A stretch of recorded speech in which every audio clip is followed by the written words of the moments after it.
हमारे साथ सुज़लोन ग्रुप के सीईओ जेपी चलसानी जी मौजूद हैं। चलसानी जी, गुड मॉर्निंग। पिछली बार आपके साथ साथ सीएफओ साहब भी थे, अब वो नहीं है, आप सिर्फ आपसे बात हो रही है। तो पहला सवाल तो यही कि क्यों छोड़ दिया उन्होंने, ऐसा क्या हुआ जो इस पूरा टर्न अराउंड में ऑब्वियसली आपका भी बड़ा हाथ रहा है, उनका भी बड़ा हाथ था, वो छोड़ कर चले गए? Good morning, Anuj. Himanshu has been a great colleague. You know it. He has been integral part of our journey, growth journey. But then, at leadership level, the transition is very natural. So that keeps happening. So there is nothing special about it. So and the company would move forward, and he would move forward. ने identify कर रखा है क्या नया CFO, मतलब internally होगा या फिर बाहर से कोई आएंगे?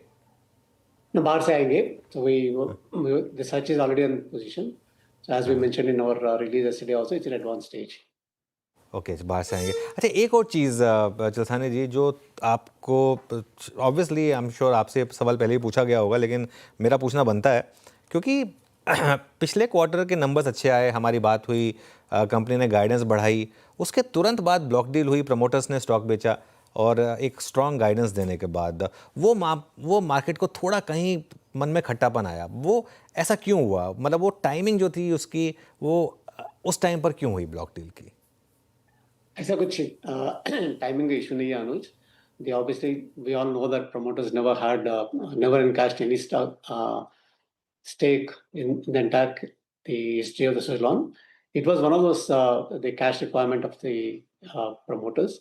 But then I can confidently say that there is absolutely no change in their commitment, and both the brothers are fully involved in the business, and they would be there in the long term. And their baby, Suzlon, is born out of their vision, and they would always be there. There is no issue. Coincidence था basically timing जो थी। One time cash requirement, that's it. हाँ, ठीक है। और आगे अभी अब प्रमोटर्स का कोई और स्टेक बेचने का मन नहीं है?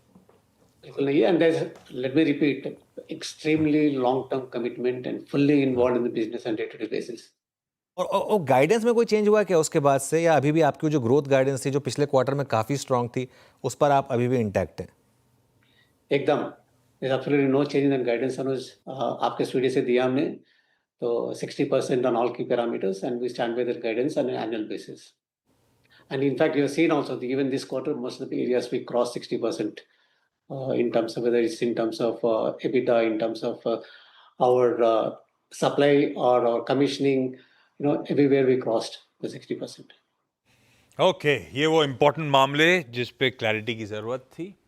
एक वो सीएफओ साहब का इस्तीफा, दूसरा प्रमोटर्स की सेलिंग और तीसरा वो गाइडेंस। अब आइए आज नतीजों पे। नतीजे अच्छे हैं। साल दर साल आय में 55% का जम था, एबिटा उसके सामने 62% बढ़ा, तो मार्जिन्स एक्सपैंड करते हुए नजर आए।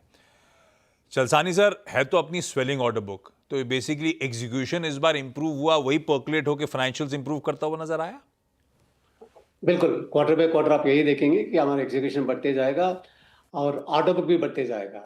तो अगर आप देखेंगे तो पिछले 9-10 क्वार्टर में हमारा ओपनिंग ऑर्डर बुक से क्लोजिंग ऑर्डर बुक ज़्यादा रहा है, in spite of the fact that quarter to quarter we have been supplying more.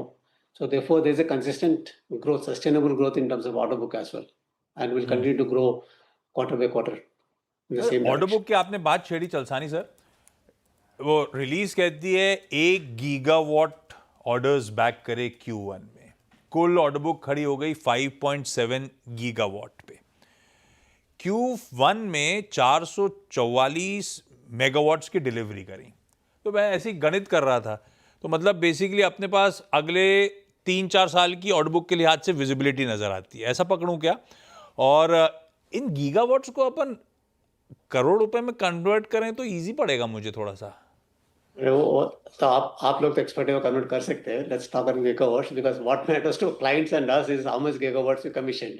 Okay, and the obviously that in spite of the fact that 444 megawatts is what we supplied, but if you see the opening order book in the last release to this closing order book, we have increased. That means order inflow is more than what we have been supplying, which is what I was mentioning in the previous question. There's a consistent growth in the order book. Capacities उसी release में mention था 4500 megawatts की हैं अपने पास सुज़लॉन के पास annual. एक quarter में best ever Q1 जब एग्जीक्यूशन करा तो 444 मेगावाट्स का अपन ने एग्जीक्यूशन करा। What stops us? Swelling order book है, कैपेसिटीज हैं, तो उसे ऑगर क्यों नहीं कर पाते हम? बेहतर स्वेट क्यों नहीं कर पाते? देखिए, first of all, as you rightly said, Q1, this was the best Q1 ever happened. It is not, I mentioned this earlier, पहले फिर से बोलूंगा, manufacturing is not a constraint. As you rightly said, अगर 4.5 gigawatt से हम 4.5 से 4 gigawatt तक आराम से सप्लाई कर सकते हैं. इसका इसका लिंकेज है प्रोजेक्ट्स से. ओके, तो हमारे से जितने लोग ले रहा है उनका प्रोजेक्ट क्या स्टेज में, what is at what speed they want turbines decides how much turbines we can supply. It is not the manufacturing. So as you rightly said, अगर projects are in a position to take offtake, we can easily supply 4 gigawatts in a year.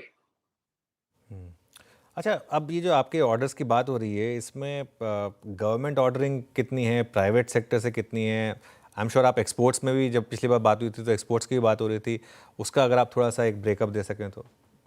The 5.7 gigawatts is the closing order book.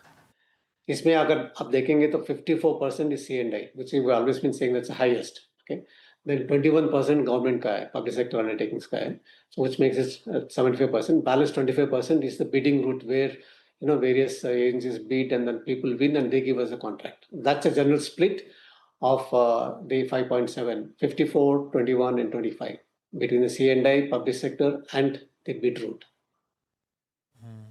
And as far as the Shani, exports sir, are concerned, obviously we told you last time, we are evaluating that option. So it takes time for you to study the markets, which markets, what model. Then we are in the right direction for that. अच्छा, तमाम अपने पास tailwinds हैं. Power की demand हो, वो renewable with thrust हो, government का push हो, और इवन वो मेक इन इंडिया इनिशिएटिव, सब टेलविंड्स हैं आपके लिए. ये आपका स्पेस किस दर से ग्रो कर रहा है, और उसमें जो मार्केट लीडर सुजलॉन है उसका मार्केट शेयर कैसा पैन आउट हो रहा है? ऑफलेट इंप्रूव हुआ है या स्टेबल है? देखिए, अभी रिसेंटली एक ब्लूमबर्ग एक रिपोर्ट निकला है. Okay? हाँ. उन्होंने कंपेयर किया ग्लोबली आउटसाइड द चाइना कितना ऑर्डर इनटेक हुआ है फर्स्ट ये अप्रैल टू जून क्वार्टर में. उसमें Suzlon is number 3 beyond Vestas and Nordex and Vestas globally. Okay, तो आउटसाइड चाइना जितने भी ऑर्डर्स मिल रहा है.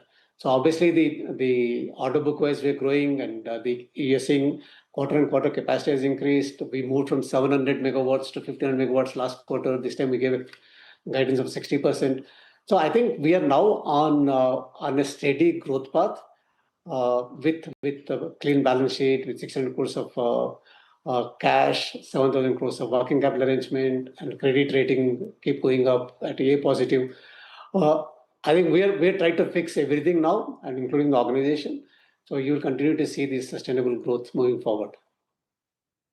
ऑल राइट, चलसानी जी, बहुत बहुत शुक्रिया आज हमारे साथ जुड़ने के लिए, और आपको ऑल द बेस्ट आगे आने वाले क्वार्टर्स के लिए. और जैसे ही नए CFO की अपॉइंटमेंट हो, होपफुली आपसे दोबारा एक बार तब बात करेंगे हम. थैंक यू सो मच आज हमारे साथ जुड़ने के लिए.